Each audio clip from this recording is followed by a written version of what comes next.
Hey, what's up, guys? Hey, this is Christian Brindle with Six Figure Medicare Agent. Hope this video finds you doing well. And we're back with another video. And I have a very special guest here with me today, somebody that I got to meet for the first time about a week ago. And it was kind of a surprise. I wasn't expecting to meet him, but it was like we ended up, hitting it off, and we decided that we should do a video together and bring you guys some value in the process. I have the one and only Eugene Marchenko. I've always wondered, am I saying that right? Am I saying that right? You did. Yeah. Okay, good. Because I'm proud of myself if I did, but I'm like, have I always been thinking that I've been saying that wrong? No, you did good. It actually surprised me. Yeah. Well, Eugene, thank you so much for taking some time. I know you're a busy person, busy guy, for coming on here and spending some time, dropping some value here today. How are you doing? I'm doing very good. I've been staying busy, which is a good thing. 4 kids alone will do that to you. Yeah. And, my fifth child, which is my business, keeps me extremely busy, which is a good thing. Right, for sure. So my wife and I have one child right now. She's 2.5, and we're like we feel like we're up to our eyeballs. So I don't know how you do it with My with wife does a four. lot of it. I'm just along for the ride and do as much as I can whenever I can. Yeah, yeah. I mean that's what you have to do.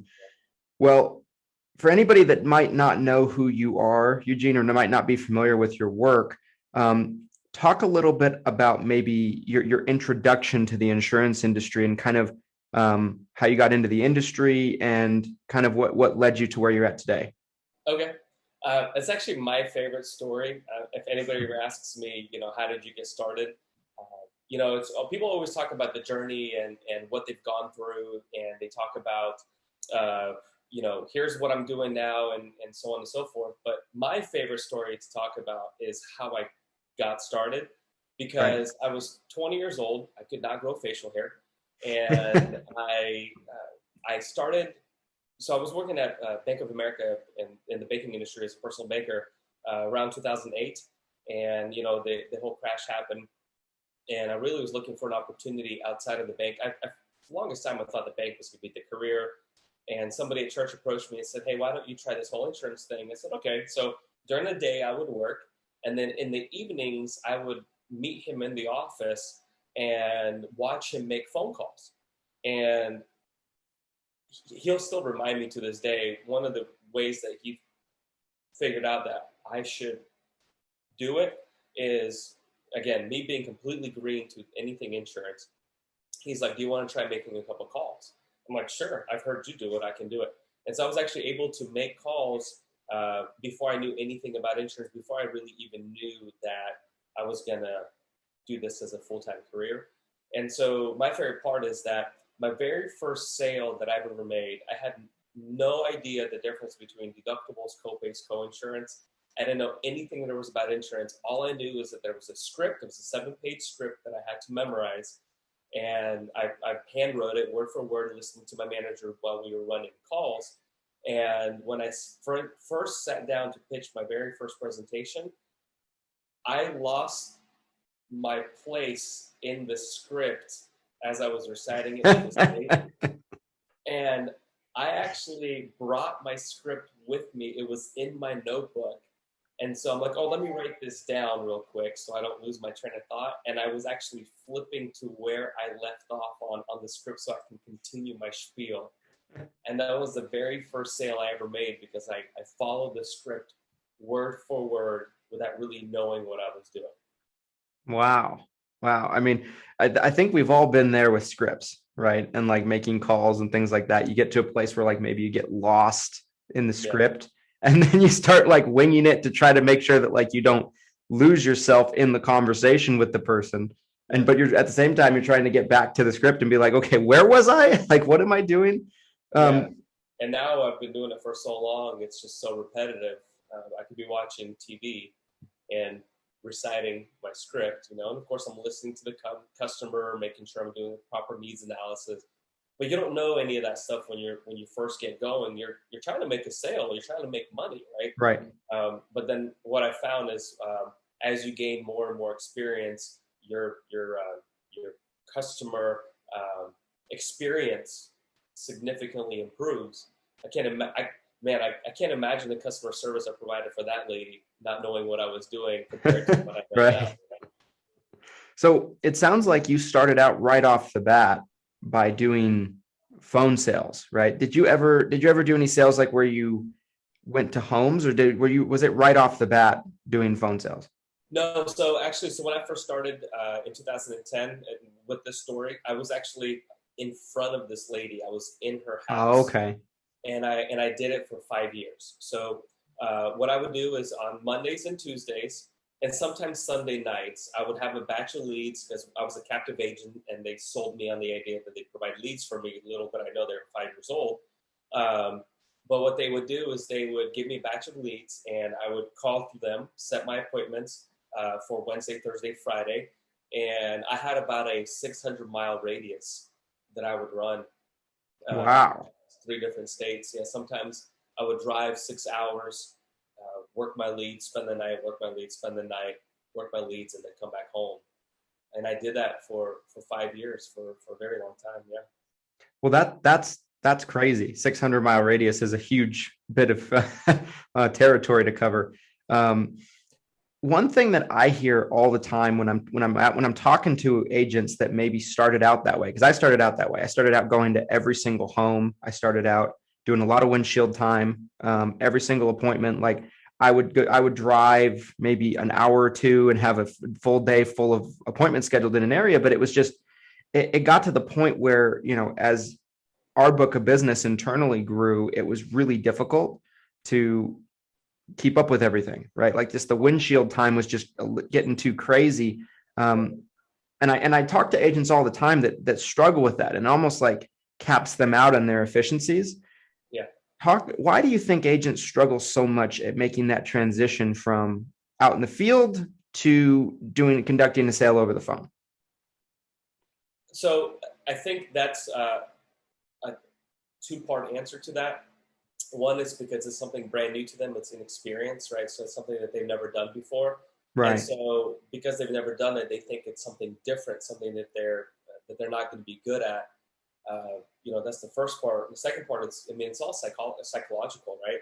And so if we get out of our own way and stop telling ourselves that no, that's something that we cannot do. I was talking to an agent last week where, I told him, like, stop worrying about the things that you don't know yet and just start doing, and you'll quickly figure it out. I mean, it's like learning to swim. You just got to get in the pool. And so it's the same thing with this. So the reason why a lot of agents struggle is because they don't know it and they think it's different, when in reality, I don't think that there's a difference between sitting face to face and talking to somebody versus doing it over the phone, because it's all a numbers game. And Right. so if it's all a numbers game, it's just a matter of how you play the game, and I prefer to play it in my office. Right, for sure. And I think that's very well put. And I agree. I tell agents all the time, like, it's between the ears, Mm-hmm. right? Like, because what you say is the same, Mm-hmm. what you cover is the same. Yeah. Your presentation is going to be relatively the same. It's just you're not sitting in front of them. They can't see you. You can't see them. But you just got to get that out of your head. Like, I think nowadays, I feel like, seniors are doing almost everything over the phone. They're ordering prescriptions over the phone through mail order, right? They're buying Amazon, items over the phone. They're setting up their phone over the phone. They're setting up their internet packages over the phone. Like, they're doing a lot of things over the phone as is. I feel like our industry just seems to be slow to catch up with trends, and it kind of makes people think, well, oh, it's impossible. Like, I feel like the insurance industry in terms of trends are usually like about 15 years behind as a whole, because it's such an old industry. But yeah, I mean, for me, like, I struggled with the transition early on, but what I learned was it was just all that I was overthinking it all. And when I just conducted it as an actual sale, then it started working very good. And now, the efficiency can't be matched, in terms of what we were doing before, just getting a lot more done. So if I'm sitting down with an agent and I'm listening to them set their appointments, especially an agent that's used to doing face to face, and I'm like, okay, well, just do your presentation. Let me hear you say it. And, they say, this is Eugene giving you a call back. I got you here at such and such area. I'm going to be there tomorrow to do a review of your coverage. This morning or afternoon work better for you. It's typically how it goes, right?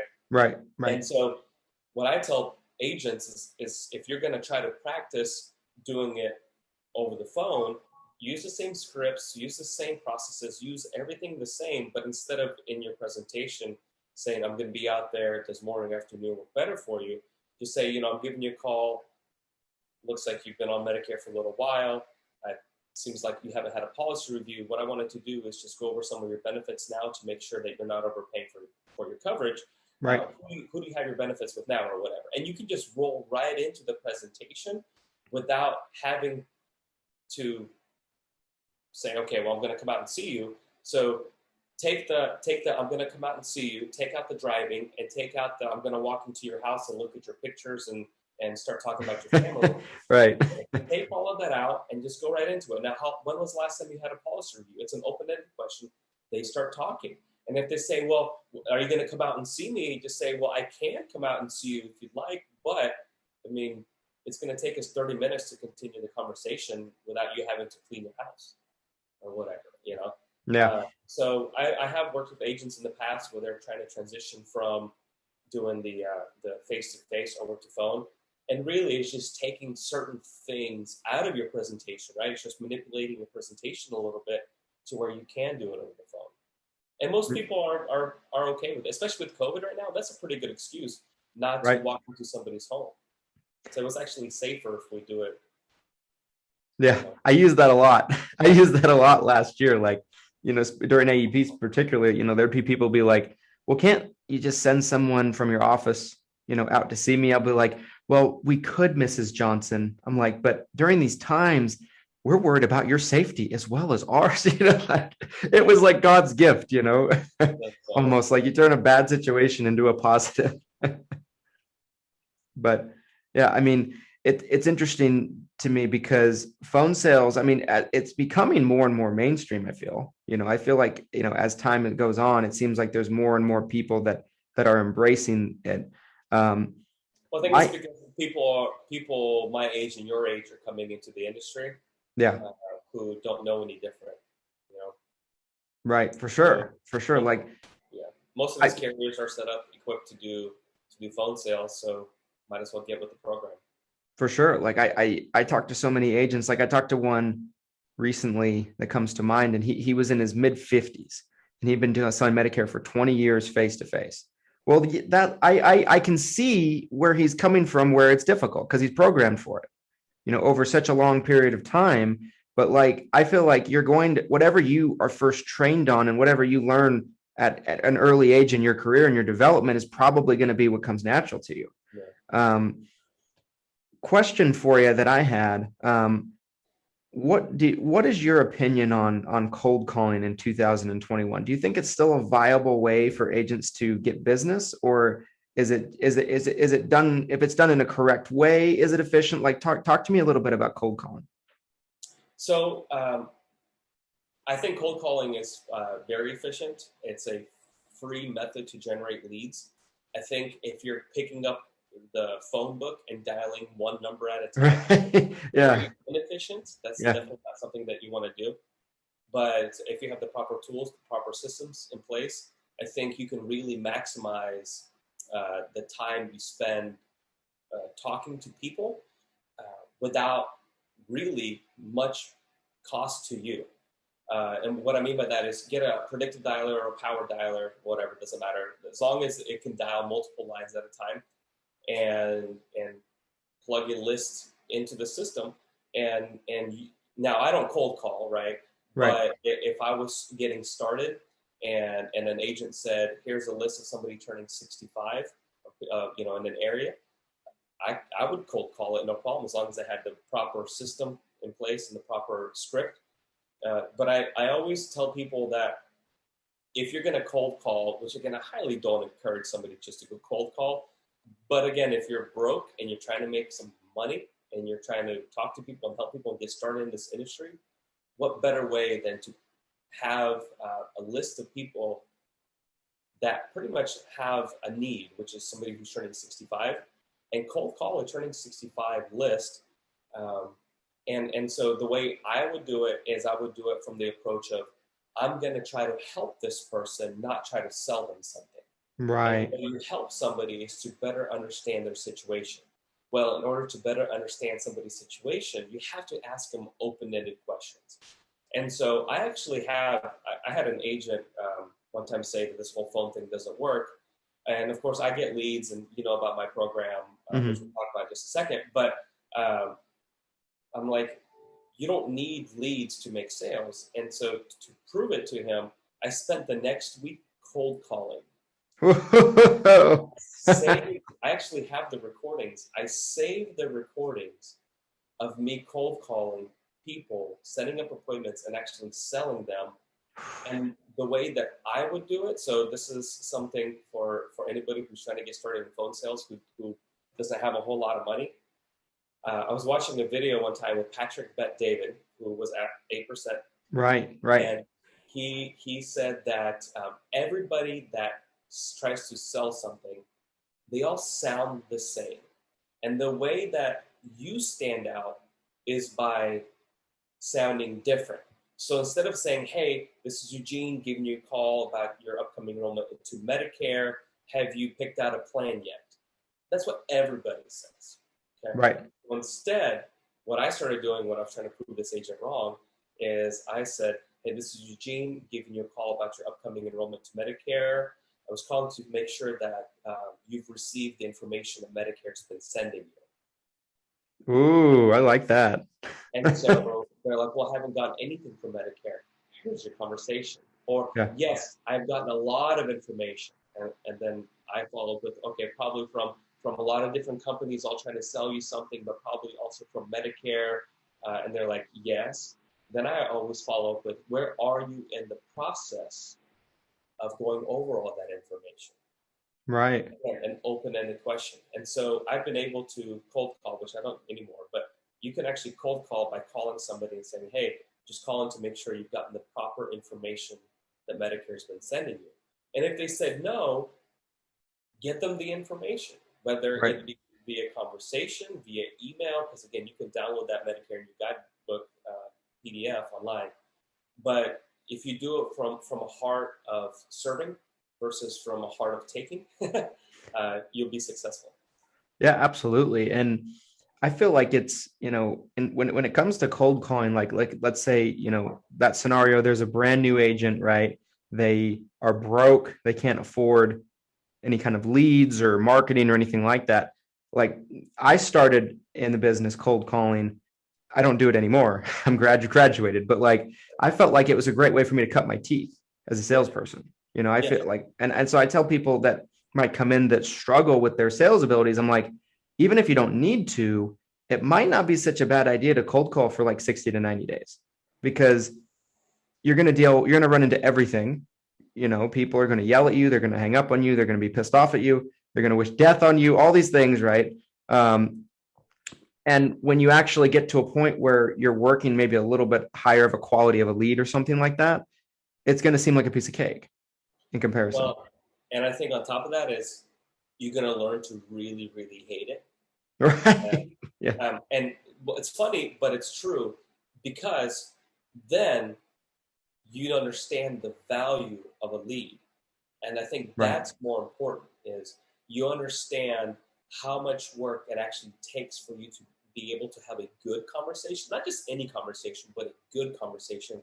That lead, all of a sudden, is that much more valuable. And so, like, even with my Trained Telemarketers program, which you know about, we hire, recruit, and train people to cold call for you, so you don't have to. But the whole idea behind it is to have a good quality lead, a good quality conversation that you can then try to help somebody. And of course, you're not going to help everybody, and there's those that are not going to be retiring, or those that may be on Medicare Advantage. But I always like to follow with, well, how do you, if you're there on Medicare Advantage, how do you like your benefits that you have now? And just let them talk. And if they like it, move on to the next call. And my biggest thing has always been to always disqualify as fast as I can. so that way I can get to as many people that I can help as possible. Right. Because you're not going to be able to help everybody. No, not at all. Absolutely. I wanted to kind of unpack a little bit with traintelemarketers.com if we can. I just wanted to kind of talk about that for the audience just for a moment. And so talk to the audience a little bit about how that program works, right? So they're able to get a telemarketer that is fully trained. Talk about that a little bit. Yeah, so it's pretty straightforward. So kind of like we were talking about cold calling, where you don't have to cold call yourself. We hire, recruit, and train somebody to cold call for you. So instead of you spending money at a lead vendor, whether it's direct mail or online leads, Facebook leads, you have a dedicated person that makes calls for you. And so we hire, recruit, and train somebody to make those calls, and we teach the agent the importance of data and how to pull accurate data. But then my team also helps the telemarketer learn the systems and learn how to deliver the proper script. And the whole idea is so that way, instead of you spending $15, $20, upwards of $20 per lead, you're averaging anywhere between $5 to $7 a lead, where the lead is specific to how you like to do business. If you're calling in South Carolina 76-year-olds and you're having a hard time finding somebody who's healthy enough to qualify, right, you don't have to call 76-year-olds anymore, right? And so because you have control over your data, you have control over the quality of the lead that comes in. And that's what I like about our program. And what I like to tell agents and what I like to tell people like you that I do podcasts with and YouTube videos with is I help people with their Medicare supplements first. Okay, that's what I specialize in. Every single day I'm on the phone and I'm grinding just like you guys. And so I understand the importance of data. I understand how to manipulate data. I know what's working because I personally do it every single day. And so when an agent comes to me and wants to be part of the program, and they're struggling, because everybody's in different areas of their career. Some are just getting started, and some are very experienced, or somebody who's trying to transition from face-to-face to phone sales. So everybody's different in their journey, right? And so what I do is, if somebody's struggling, I'll give them my script, but also I'll give them copies of my recording to try to help. So not only am I, because I'm not a lead vendor, I don't sell leads. I actually help agents generate their own. And not only do I help them generate their own, I help them work their leads as well. So you see membership sites all the time who are selling leads, but their office themselves won't even touch them, right? Which I've seen. Whereas I personally work the leads that I'm generating. You're a believer in the product. Yeah, very much so. I mean, I have no choice. That's my one and only lead source. So yeah. Right. I mean, and that's so true. There's so many people out there that, they'll peddle something or they'll promote something, but they've never worked the leads. Like, you'll talk to them and be like, I don't know. I don't work those things. And so it's really refreshing that, you not only, help agents kind of get into the program, but you're also a product of the product, so that's always shows that you believe in it and is working for you. Guys, we'll put a link to that down. We'll put a link to traintelemarketers.com down in the description of the video. So if any of you guys want to check it out, feel free to do so. Eugene, I want to be respectful of your time. I had one more question for you, and then we'll wrap this thing up. So like I mentioned, we met for the first time about a week ago at 8%, right? That was my first time ever going to 8%. I believe it was yours as well. What do you feel like the benefit is for agents to get at some of these conferences and these events? Because we're starting to see more and more of them pop up. It seems like there's one every week or every month. If you wanted to go to one every month, there's probably one available at some point in some area of the country. What do you feel like an agent can expect in terms of those live events after experiencing it? So my favorite part about those events is the relationships that you leave with. So me too. There's some speakers who are there to motivate you. There's some speakers there who who are trying to leave you with one or two things that you can take and grow your business. There's some speakers out there that want to help you by saying, hey, I have a course, a personal development course that will help you in such and such area, right? So there's something for everybody depending on where you are in your season or your career, right? And so those are the main events, the 8 to 5, you go from session to session, or the breakout sessions, right? There's something for everybody, which I think is important. What's really good about those events is the fact that you get to go shoulder to shoulder with the people who are doing the same thing that you're doing day in and day out. So my favorite part about those events, and I've been a speaker at some events, I've been a participant at some events, I've been a spectator at some events. Sometimes I would go to events and not even pay just to be in the lobby. And that's okay too, because I get to meet people like you, right? And so one of my biggest takeaways from being at 8%, for example, or any event like it, Medicare Con coming up, then the September 1 Medicare conference, is the fact that you get to be around other agents who are in it, like you. And so when I go to these events, I always, because again, I like to help people. That's just how I'm wired. I really like to help. But there's two things that I'm trying to do. Is I'm trying to learn from somebody, right? So I'm trying to find a mentor. I'm trying to find somebody that is better than me, who knows more than me, that I'm trying to learn from, and I'm trying to develop that relationship. And what's neat is that I was able to do that this time around. Is I was able to find that that piece, that missing piece, that I think is going to help propel my business to the next level. But at the same time, I want to make myself available to the agent who may not be in the same level as I am, who may need some help as well. Right. And so I'm a big believer in attaching yourself to one, but then bringing one with you. And so the biggest part about these events, about the shoulder to shoulder, is the after hours, the 8 p.m. to 2 o'clock in the morning conversations. They get, and it's like you and I, we got pretty deep into our conversations. And other people listen in. They like what you say, and they sit down and they all huddle, and then you exchange phone numbers and you really build relationships, because this could be a very, very lonely business, but it doesn't have to be. And events like that give you the opportunity to go and surround yourself with like-minded people. Yeah, I think you hit the nail on the head, because I mean, I took away from it, I took away a lot of things that I learned from other people, talking with people like you, people like, Medicare Bob, people like Justin, just all these amazing people that were there. You just can't help but learn something just by spending time with them and being around them. But it's also that like you mentioned, that camaraderie, like all this, there are literally, if you're at one of the parties, let's say, at night, after the conference, there's literally a couple hundred people in that room with you that know exactly what you go through, that know a lot of your struggles, that know a lot of your trials and tribulations and all those things. Like, there's a sense of community in that, and the business can get awfully lonely when you don't have that. And so I think it's also like, it's almost like a refreshing, recharging feeling when you come back from it. Yeah, very much so.